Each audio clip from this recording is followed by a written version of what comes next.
I once had a patient I could not reach. Brilliant, highly educated, and sealed inside a perfect, airtight rationalism, a mind so geometrically certain of itself that nothing human could get in. I tried for a long time to soften it. I failed. Privately, I gave up trying to argue my way in and simply hoped that something irrational would happen, something that would crack the retort she'd sealed herself into. One morning, she was telling me a dream.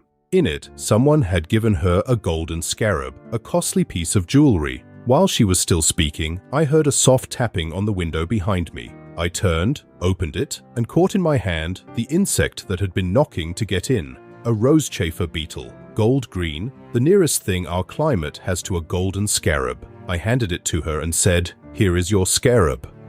That broke her, not my arguments, a beetle. And I want to use it to explain the idea people most often mistake for me going soft in the head. I called it synchronicity, and I chose the word deliberately. It has to do with time, with a kind of simultaneity. What it names is a meaningful coincidence.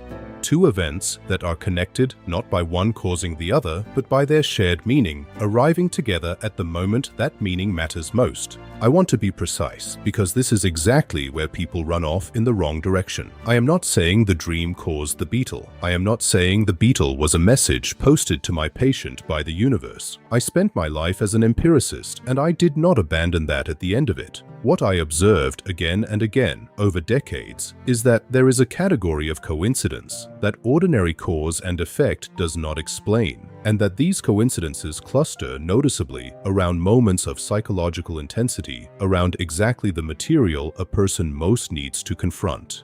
That's an observation, not a creed. The scarab is offered as a single clean example of a phenomenon I saw innumerable times, and that many careful observers besides me have recorded.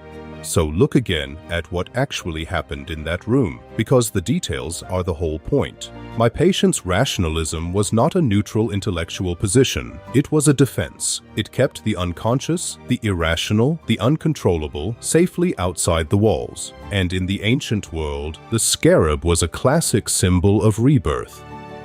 Her own dream had already produced that symbol from inside her the night before, her psyche reaching for an image of the transformation she desperately needed and was fighting with every geometric argument she had. Then, the living echo of that exact symbol tapped on the glass and asked to come into the dark room, at the precise instant she was recounting the dream. The coincidence itself carried no information she didn't already have. What it did was puncture the wall. It made the inner and outer worlds line up so improbably, so undeniably, that her rationalism could not absorb it, and for one moment the sealed retort cracked, and something could finally get in. After that, the treatment moved. That's what these events do. When they do anything, they don't deliver secret messages. They collapse. Briefly, the distance between what's happening inside a person and what's happening outside them, usually right at the pressure point, where that person has been holding the two apart. Now, why does this belong on a channel about the collective psyche and its symptoms, rather than in a drawer marked the occult?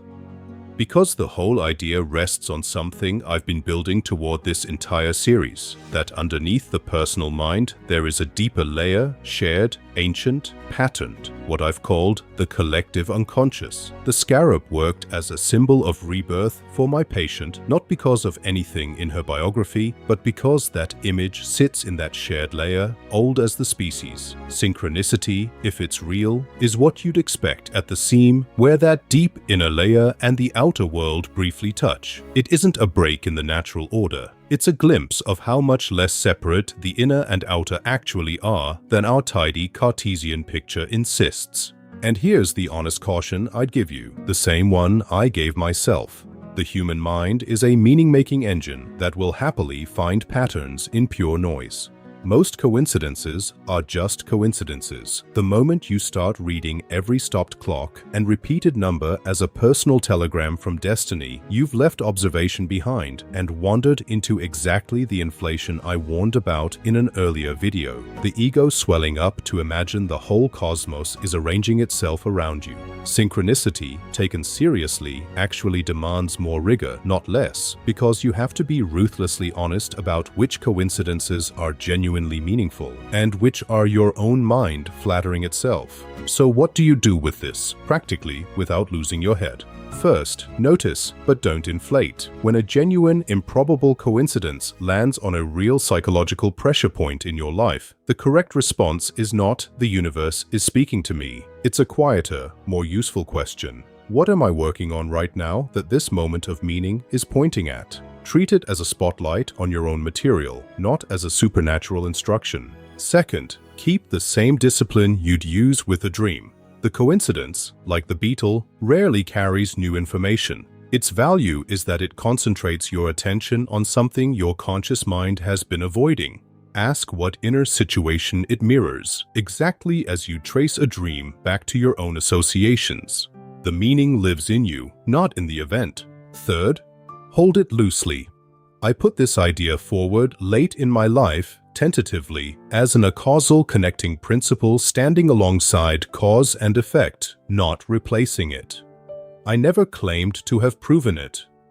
I claimed to have observed something that our existing categories couldn't hold, and I refused to pretend I hadn't seen it just because I couldn't yet explain it. That's the posture I'd recommend to you.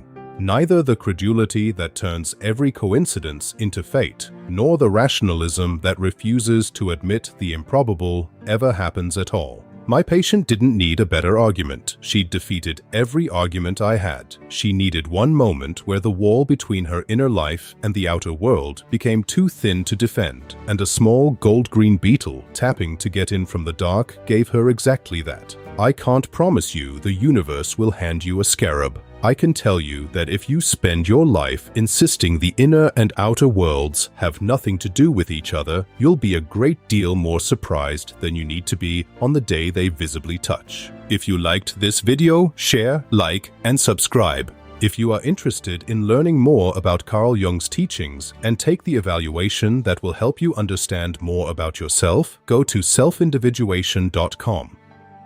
If you like my videos, be sure to share, like, and subscribe.